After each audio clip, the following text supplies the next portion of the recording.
Hola, profe, buenos días. Qué pena que me interrumpa, profe, pero no se le escucha nada.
Profe, buenos días. Es que no se le escucha nada.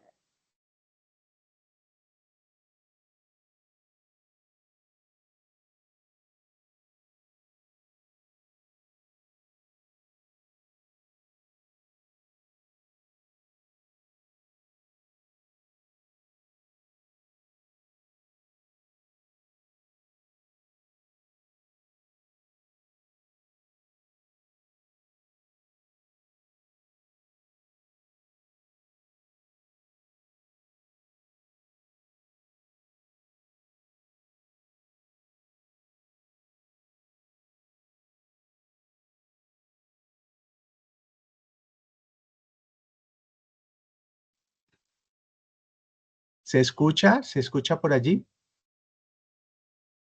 Ahora sí lo escucho, profe.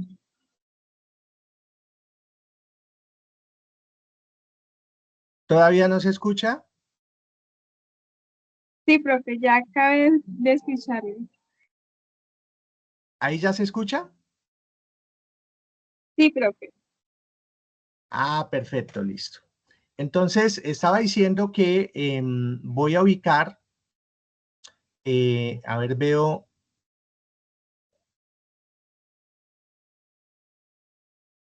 ¿allí se está viendo mi pantalla?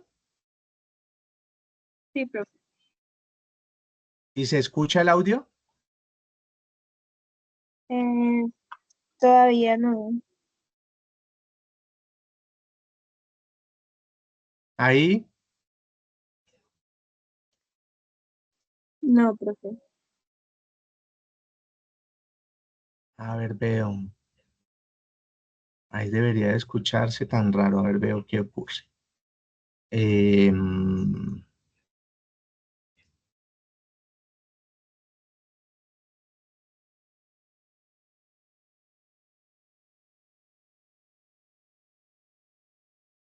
Voy a volverlo a compartir.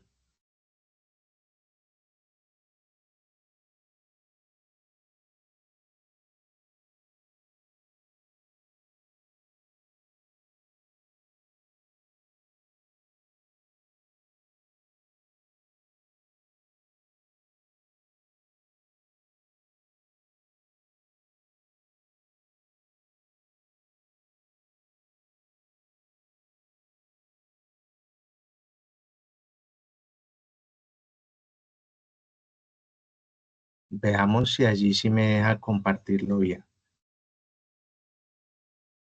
Canal de ¿Ahí se televisión. escucha?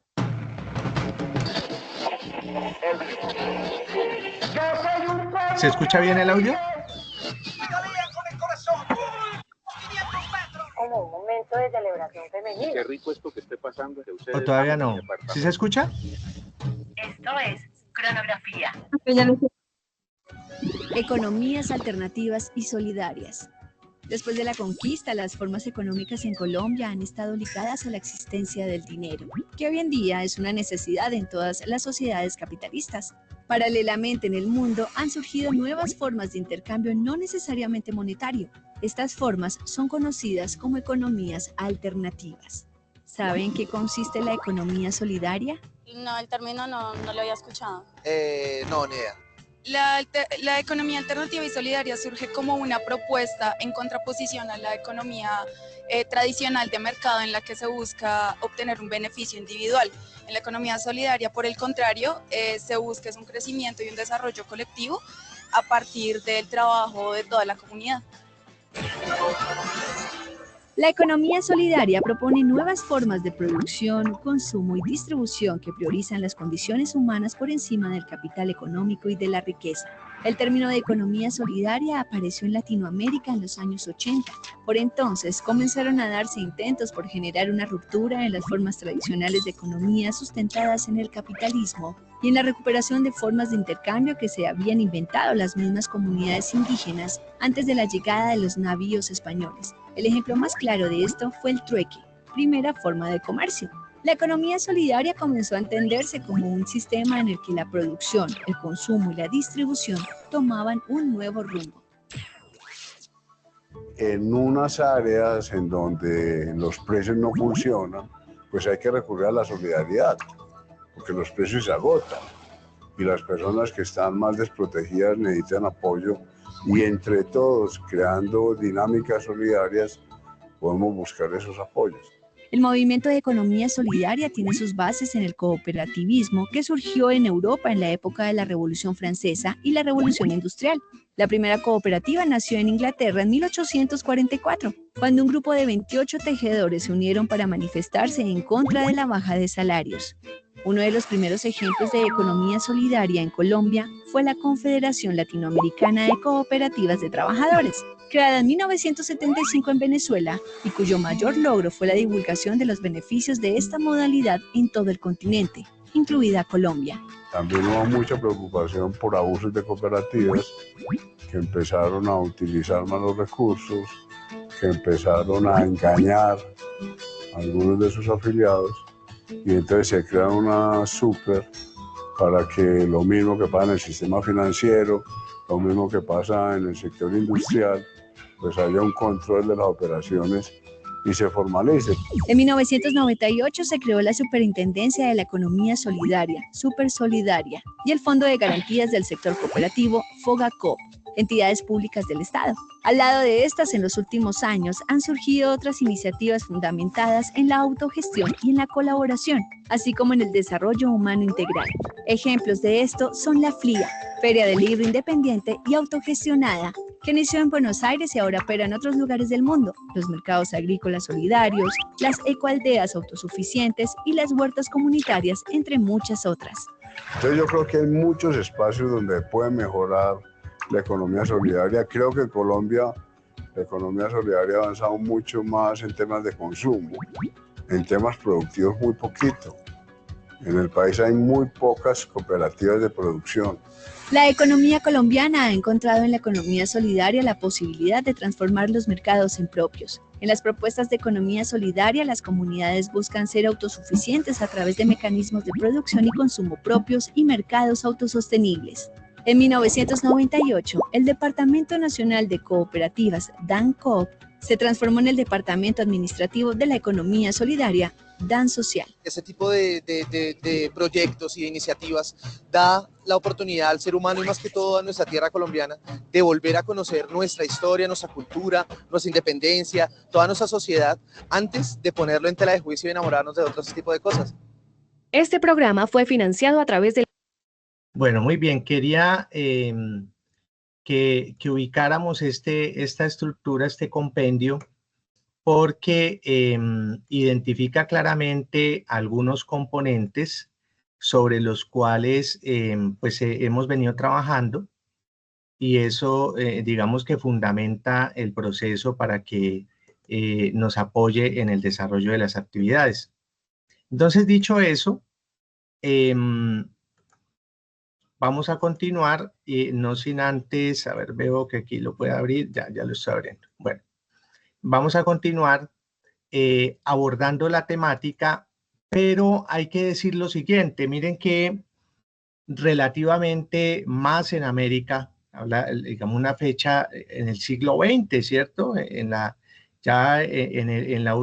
cuarta parte del siglo XX se origina aquí en América, y entonces la economía solidaria relativamente es nueva, ¿cierto? Estamos a 2025, estamos hablando de un desarrollo no más de 50 años, si lo miramos con esa fecha estructurada para América.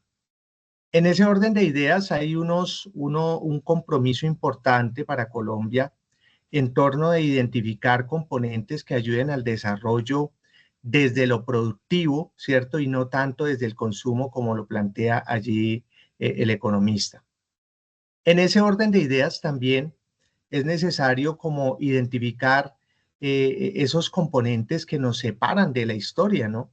Miren que el desarrollo histórico muestra que uno de los grandes impactos se desarrolla precisamente por el tema de los precios. Los precios en Inglaterra con esta primera cooperativa que se genera en el siglo XIX, y en el siglo XIX, el siglo XX, para América también se presentan grandes cambios, ¿cierto? Asociados también a la historia económica, esa historia económica que nos centra en un desarrollo de una Primera Guerra Mundial, finales del siglo XIX, inicios del siglo XX, ¿cierto?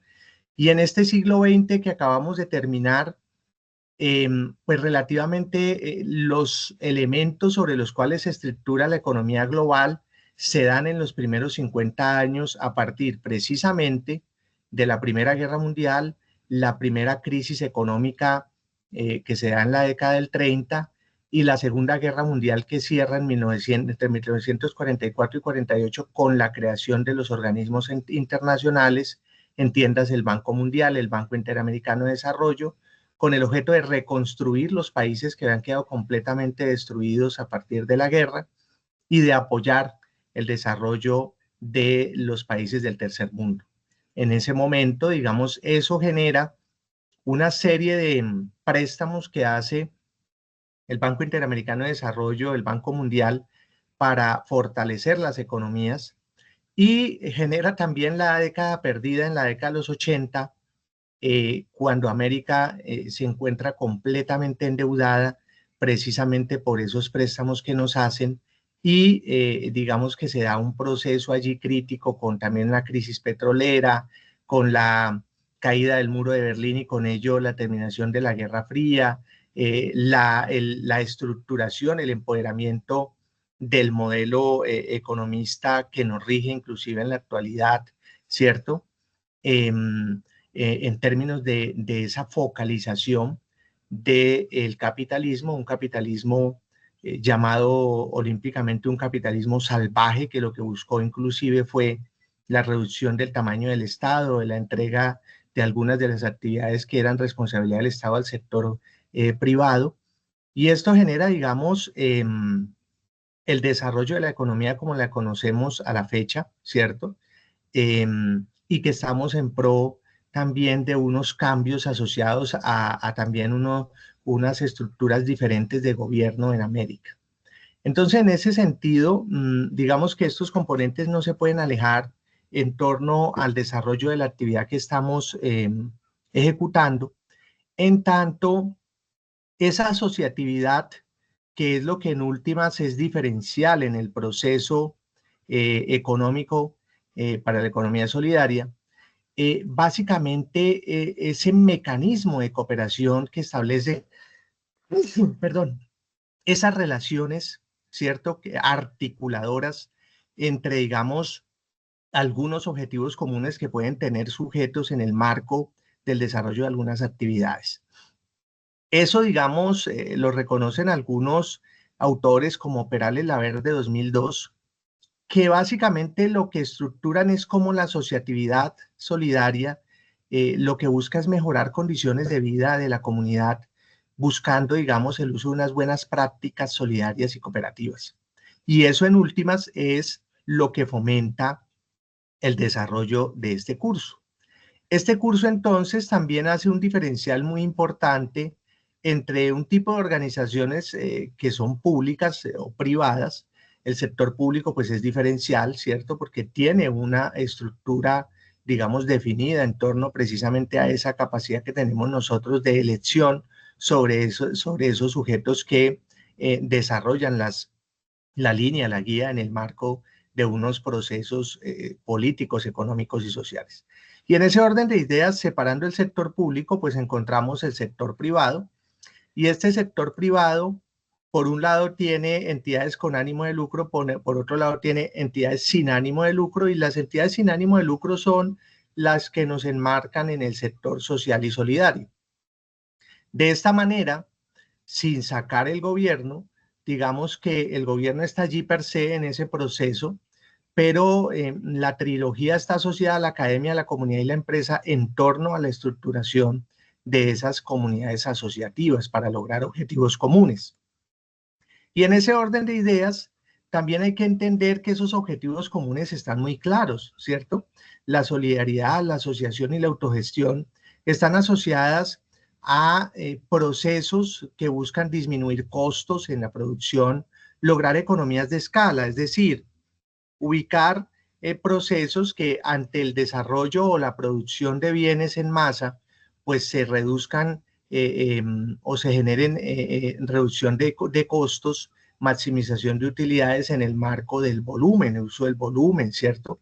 Acceder a nuevos mercados, aplicar nuevas formas de producción, inclusive la modernización de la estructura empresarial que tiene una focalización en torno a la modernización y al uso de la asociatividad como un eje central que lo que busca es el desarrollo político, económico y social en pro de la ciudadanía, en pro del aumento de la productividad y la competitividad. Digamos que hay un componente muy importante para este siglo XXI que está asociado a la innovación, la investigación y el desarrollo, y que esos componentes no son ajenos a la economía solidaria, por el contrario, son motivadores, ¿cierto?, de estos procesos que estamos abordando en esta webconferencia. Claro está, ante una sociedad globalizada, hay un elemento muy importante, y es que las personas tengan la capacidad de formarse y con ello tener una oferta exportable de trabajo, puesto que puede generar mayores ingresos, y esto, digamos, aporta también a la construcción de esa productividad interna. En ese orden de ideas, para que se pueda construir esa asociatividad, esa economía solidaria, tiene que construirse confianza. Y esa confianza está asociada a que podamos identificar propósitos, objetivos, metas e intereses comunes, porque esto nos lleva a comprometernos, a trabajar en equipo, a participar en cadena, ¿cierto? En el marco del entorno en el cual estemos abordando el proceso, también nos ayuda a establecer una integración local, a construir cultura empresarial, a construir nuevas formas de organización empresarial, en el marco también del desarrollo de la ciencia, la tecnología, la aplicabilidad de metodologías adecuadas a la estructura o a los procesos que estemos manejando en el día a día, ¿sí?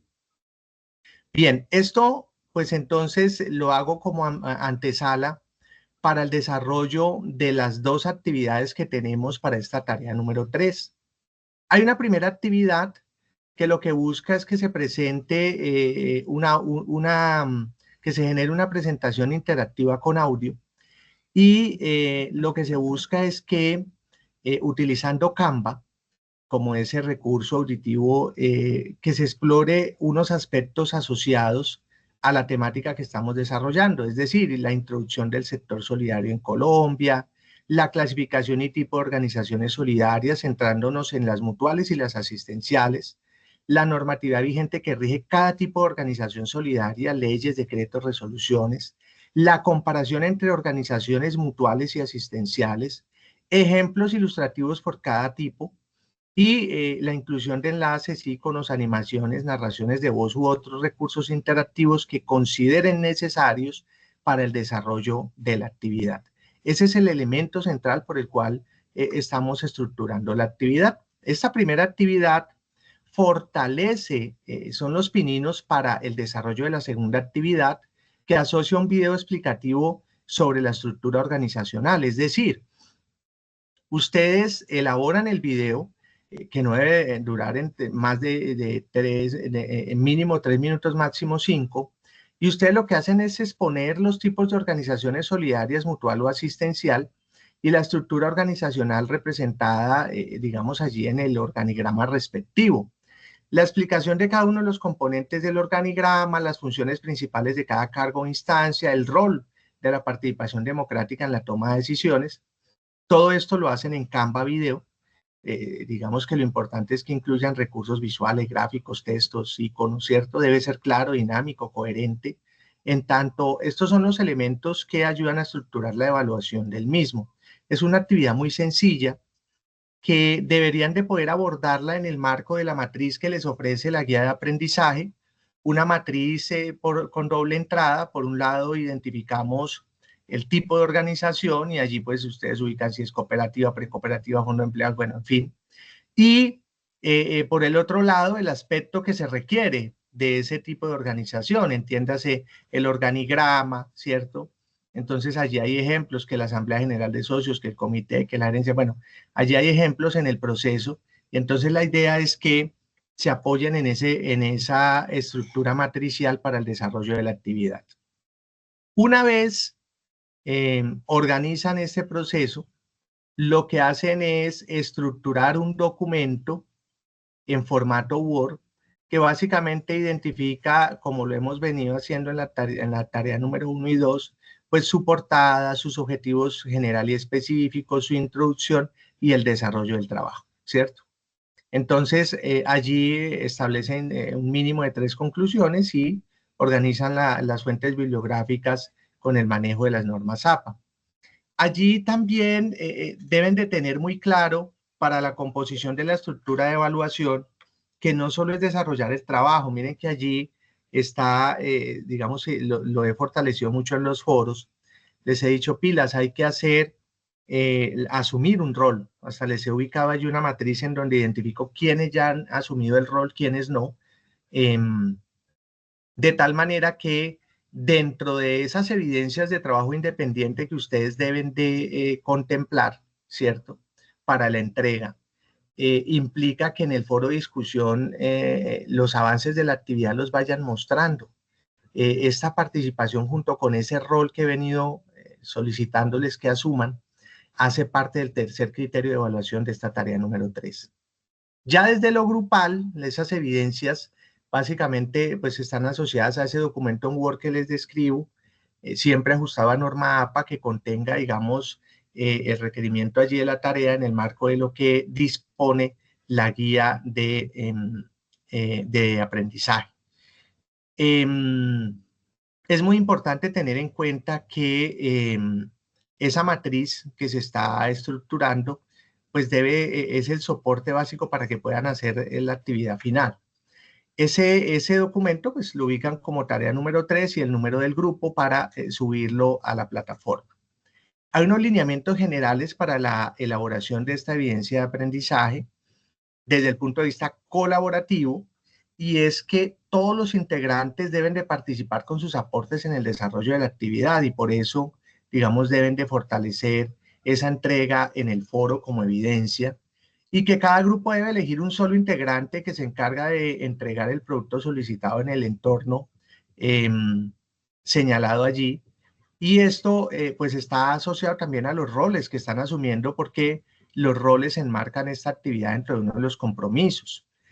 Antes de entregar el producto es muy importante que revisen que se cumpla con todos los requerimientos que tiene la guía de aprendizaje. Solo deben incluir los autores en el producto entregado que participaron, ¿cierto? Con aportes durante el tiempo destinado para el desarrollo de esta actividad. Miren ustedes que los roles que suscita la tarea está por un lado el director. Recuerden ustedes que no es que yo soy director, ya alguien eligió el cargo de director y luego yo digo, no, yo soy el director 2. No, es un solo director, un compilador y pueden haber varios colaboradores, ¿cierto? El director pues es el que se encarga de liderar, ¿cierto? El que da directrices de tiempos de desarrollo, de revisión y entrega de la actividad. Y esta actividad, pues precisamente porque el tiempo es tan cerrado, contempla que los aportes individuales se deben de hacer 15 días previo al cierre de la actividad y los colaborativos 6 días previo al cierre de la actividad. En ese orden de ideas estamos a 2 días de iniciar esos aportes colaborativos. Repito, si faltando 3 días los estudiantes del grupo no se han integrado, no han participado, suban la actividad los que ya lo trabajaron. Si lo ha hecho solo una persona, lo sube de manera individual, puesto que es muy importante, digamos, que se fomente un proceso que sea equilibrado, que sea participativo, y no que a última hora se incluyan las personas, ¿cierto?, sin que se haya generado participación.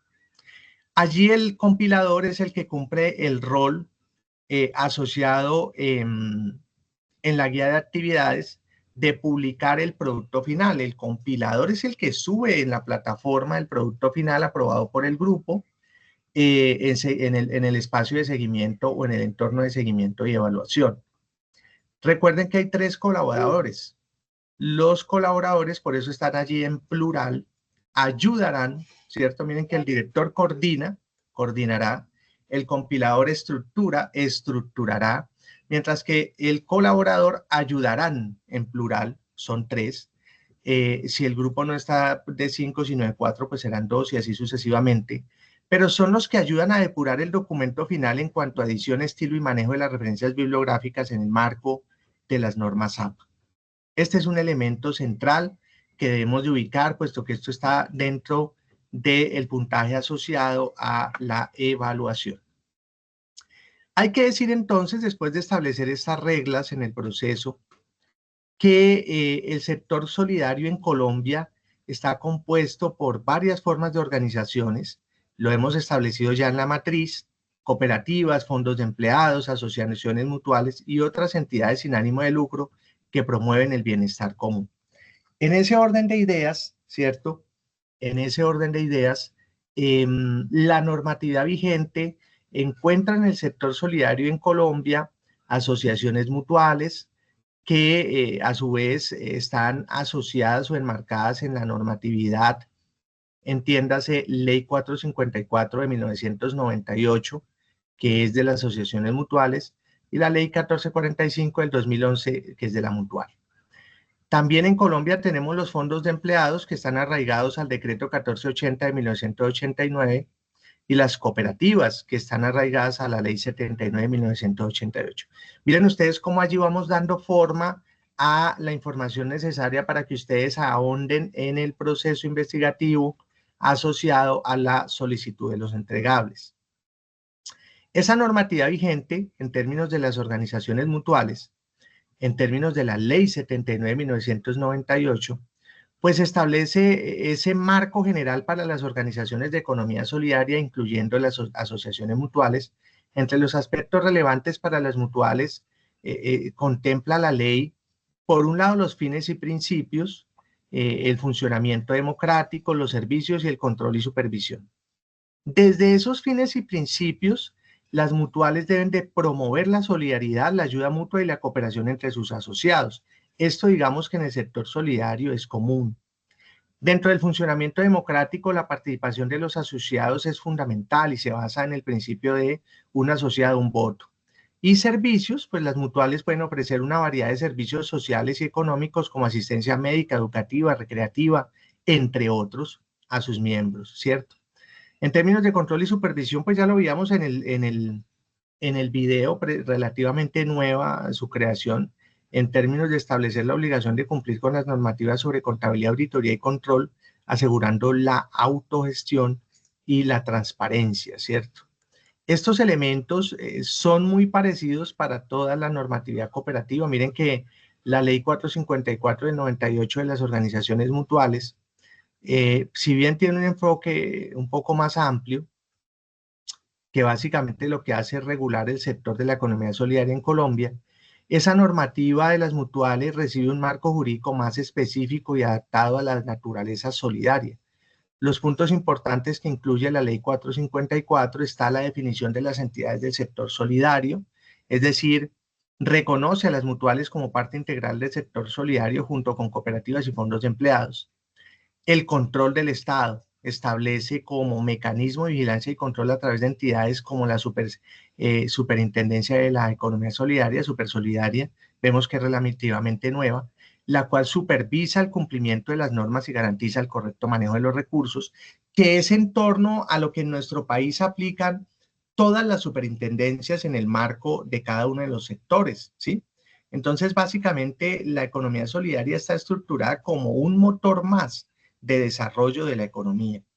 El fomento y la promoción, pues la ley otorga al Estado la responsabilidad de fomentar economía solidaria, promoviendo la creación de asociaciones mutuales y otro tipo de organizaciones.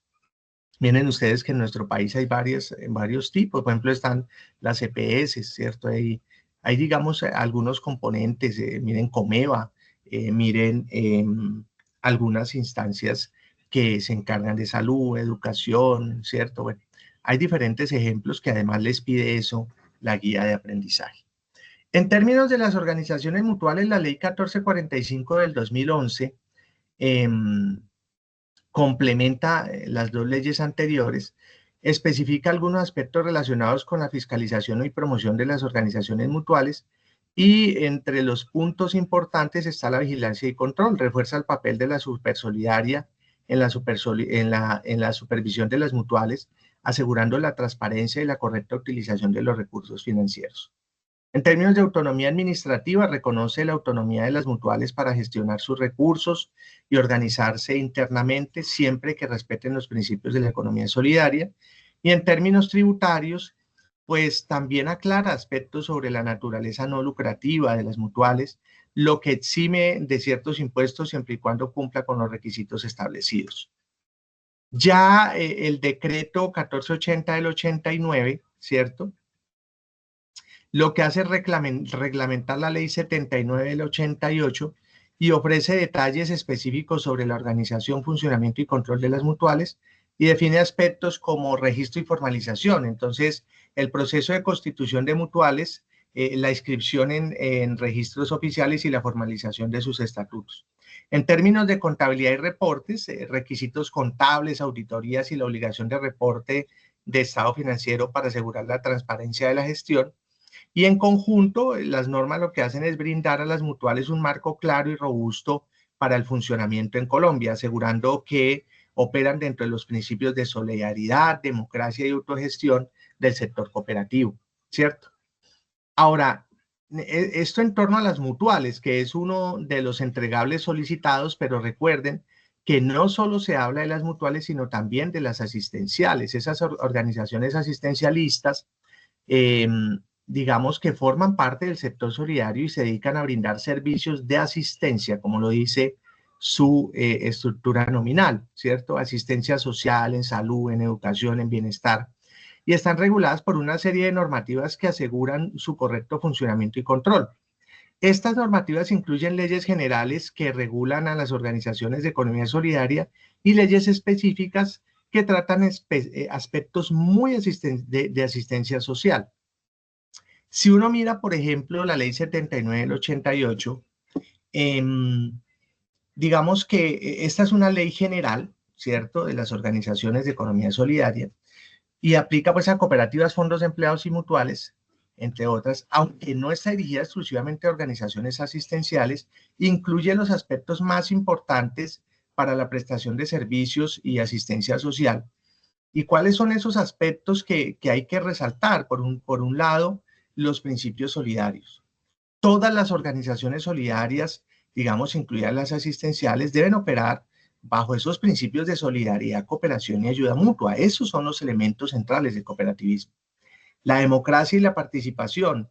Las organizaciones asistenciales solidarias deben garantizar la participación activa y equitativa de todos sus asociados en las decisiones de la organización. Y la supervisión y control. La ley establece que todas las organizaciones solidarias, incluidas las asistenciales, están sujetas a la supervisión, digamos, de entidades del Estado, del gobierno, garantizando la transparencia en la gestión de los recursos. Esos son elementos sobre los cuales se estructuran los procesos de administración. Miren ustedes que también la ley 454 del 98, que básicamente crea el Sistema Nacional de Economía Solidaria y establece disposiciones para el fomento, control y desarrollo de las organizaciones solidarias, incluyen las asistenciales. hay unos aspectos muy esenciales, el reconocimiento legal. Entonces, esta define, reconoce a las organizaciones de carácter asistencial dentro del sector solidario. El fomento estatal obliga al Estado a promover, desarrollar y asociar organizaciones asistenciales, reconociendo su papel en el bienestar social. Y la Superintendencia de la Economía Solidaria refuerza el papel de la Supersolidaria como entidad supervisora y encargada de vigilar el cumplimiento de la normativa y transparencia en el manejo de los recursos. Allí hay una ley que, más que ser de las organizaciones asistenciales, ¿cierto? Es la ley del Sistema de Seguridad Social Integral. Es la ley 100 de 1993. Esta ley que se crea en el marco de ese cambio de una economía plenamente neoliberal en el marco de los componentes que implica, pues entrega esta normatividad del Sistema de Seguridad Social Integral, que incluye disposiciones relevantes para organizaciones asistenciales que presten servicios de salud, ¿cierto? Como mutuales, cooperativas de salud. Algunos puntos trascendentales están asociados a la prestación del servicio de salud, por ejemplo, las EPS. Entonces, las organizaciones solidarias que brindan servicios asistenciales de salud tienen que cumplir con requisitos del Sistema de Seguridad Social en Salud, como afiliación, prestación de servicios asociados bajo las modalidades del sistema contributivo y subsidiado, entre otras. Y esto, pues, digamos, per se, de los cambios que se puedan suscitar en la actualidad, pues las EPS, las entidades promotoras de salud, permiten que algunas organizaciones asistenciales se constituyan como EPS bajo la figura de cooperativa o de mutuales. En ese orden de ideas, noten ustedes que la normatividad está muy concatenada, ¿cierto? Busca el desarrollo, el complemento entre una actividad y otro para, digamos, lograr definir, organizar, estructurar los componentes necesarios para el adecuado funcionamiento. También es importante tener en cuenta en este proceso que hay otras normas, ¿cierto? Por ejemplo, lo decíamos hace unos momentos, el decreto 1480 del 89, que es el decreto reglamentario de la ley 79 del 88, de 1988, ofrece detalles sobre esa constitución, sobre esa organización, sobre ese funcionamiento de las organizaciones de economía solidaria, claro está, incluidas las asistenciales, y define siempre, digamos, como elementos esenciales la auditoría y reportes financieros, el registro y formalización. En ese orden de ideas se establecen los procedimientos para la constitución formal de las organizaciones asistenciales dentro del marco solidario y obliga a estas organizaciones a mantener una contabilidad clara y a prestar informes regulares ante los entes de control. Estos elementos, repito, son los elementos sobre los cuales se mueven todas las normas en Colombia. Miren que las organizaciones asistenciales también están enmarcadas en las implicaciones que tiene la Ley 43 de 1987, en tanto regula las organizaciones que prestan servicios de asistencia social y bienestar, enfocándose en aquellas entidades que tienen un enfoque no lucrativo. Allí se incluyen temas de asistencia social pública y privada, ¿cierto? Define el marco legal para las entidades que prestan asistencia social, tanto públicas como privadas, y establece lineamientos para ese desarrollo, para esa gestión. También establece subvenciones y apoyo estatal, proporciona un marco legal para que el Estado apoye financieramente a estas organizaciones a través del subsidio o el financiamiento, siempre que cumpla con los requisitos establecidos.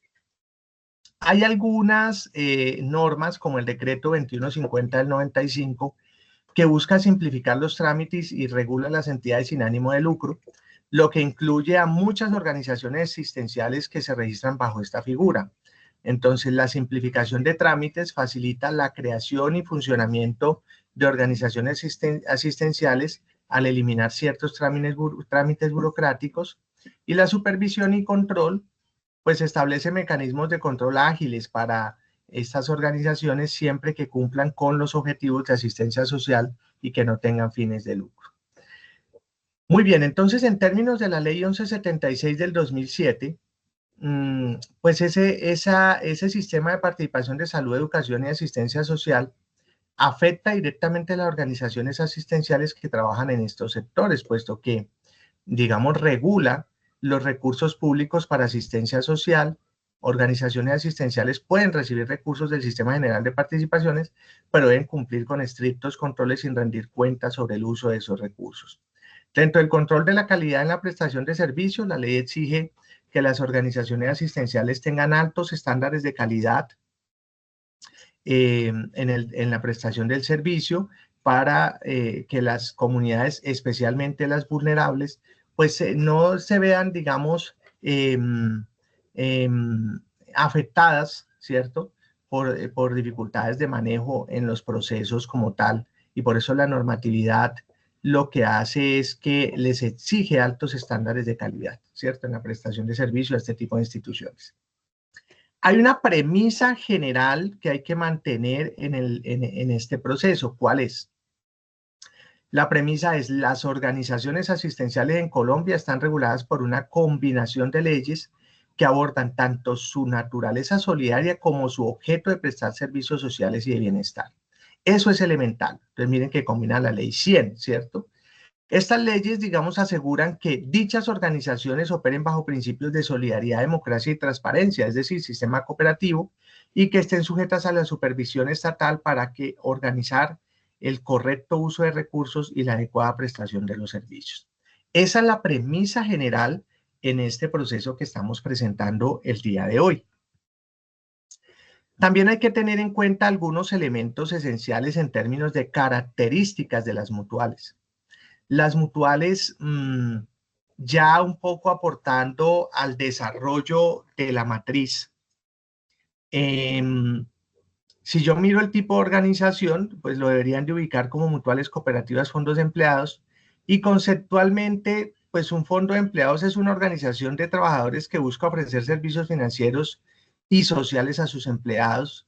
Una cooperativa es una entidad asociativa que opera bajo principios de solidaridad, responsabilidad y ayuda mutua, mientras que una mutual es una entidad solidaria que busca el beneficio de sus asociados mediante la prestación de servicios.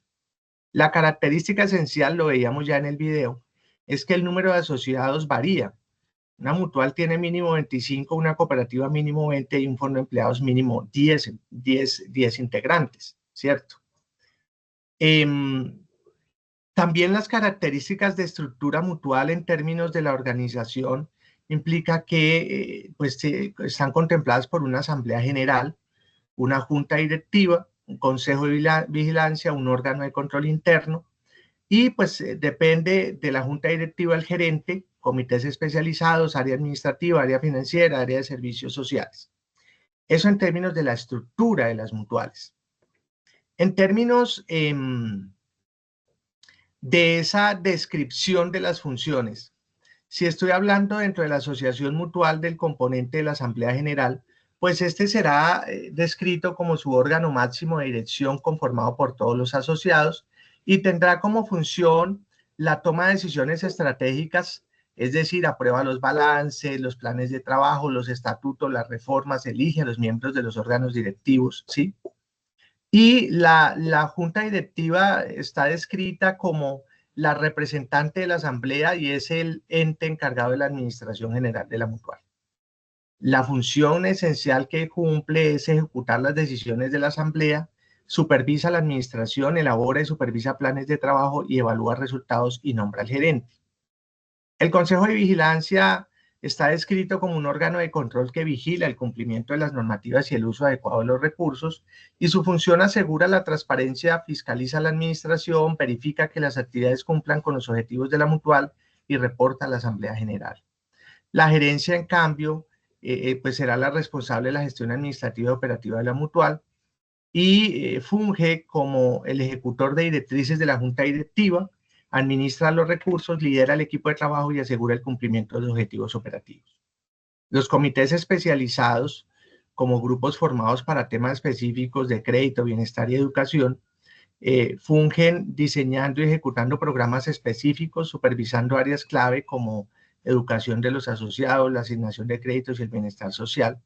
Y el órgano de control interno vale por el buen funcionamiento y administrativo y operativo, garantizando la transparencia, revisa los procesos internos, controla los riesgos y reporta inconsistencias en la gestión de la mutual, asegurando el cumplimiento de la ley, ¿cierto? Hay que tener en cuenta que las asistenciales, las organizaciones asistenciales también se focalizan y entonces como organizaciones tenemos fundaciones, ONG, corporaciones y conceptualmente pues una fundación es una organización sin ánimo de lucro que busca el bienestar de poblaciones vulnerables. Las ONG son entidades que promueven causas humanitarias o ambientales a través de proyectos asistenciales y las corporaciones son asociaciones civiles que implementan programas de desarrollo social. El número de asociados, a diferencia de las mutuales, en su mayoría no tienen un número mínimo.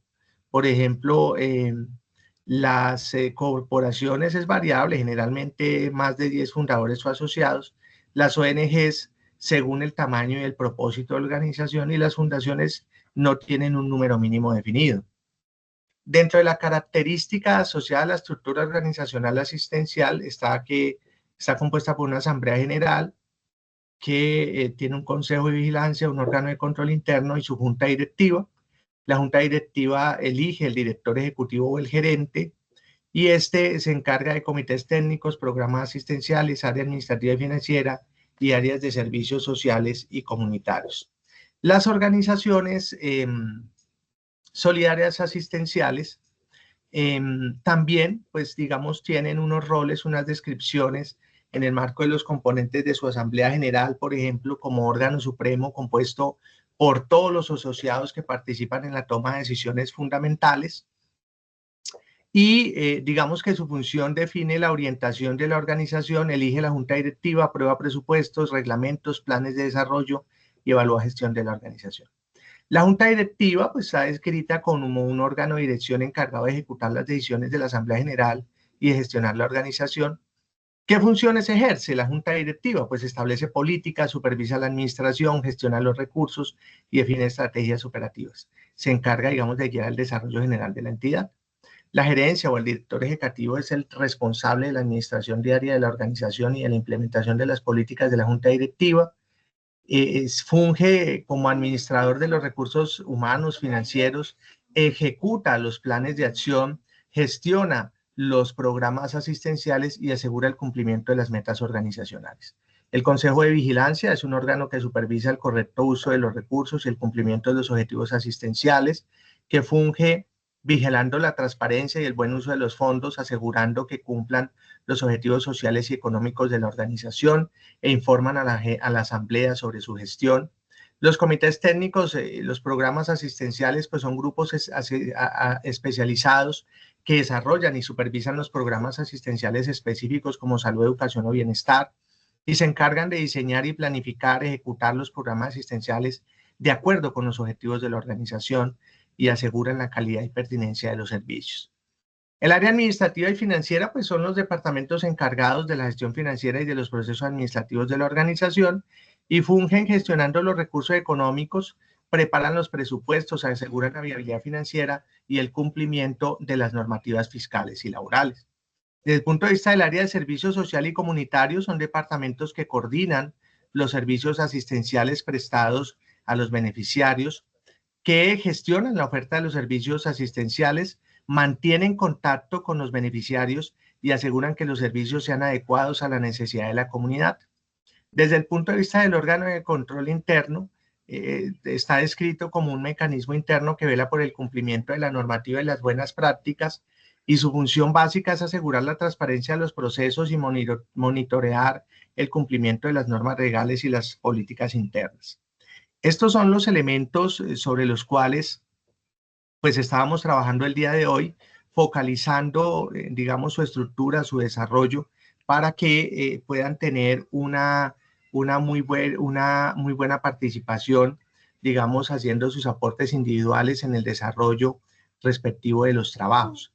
Creo yo, como elemento central, apóyense desarrollando las actividades, ojalá este fin de semana, miren que las actividades están muy, más con la guía que acabo de presentarles, están muy sencillas, implica un poco dedicación de tiempo para incluir los procesos dentro de dentro de las plataformas solicitadas para que puedan incluir los enlaces. Es entonces, pues el proceso demandado para esta tarea número 3. Espero que participen de manera activa, que cierren la actividad de manera pronta para que se preparen ya para la tarea número 4 que inicia dentro de 8 días. Bueno, no sé si hay alguna inquietud, pregunta, necesidad de aclaración, porque de lo contrario dejaríamos allí y quedamos prestos para el próximo 15 de julio nuestros siguientes CIPAS que están cordialmente invitados. Recuerden que hay que hacer la inscripción y luego el respectivo ingreso al CIPAS a través de la plataforma para que quede la asistencia en el proceso. No sé, alguna inquietud, alguna necesidad de aclaración, pregunta, o todo está muy claro.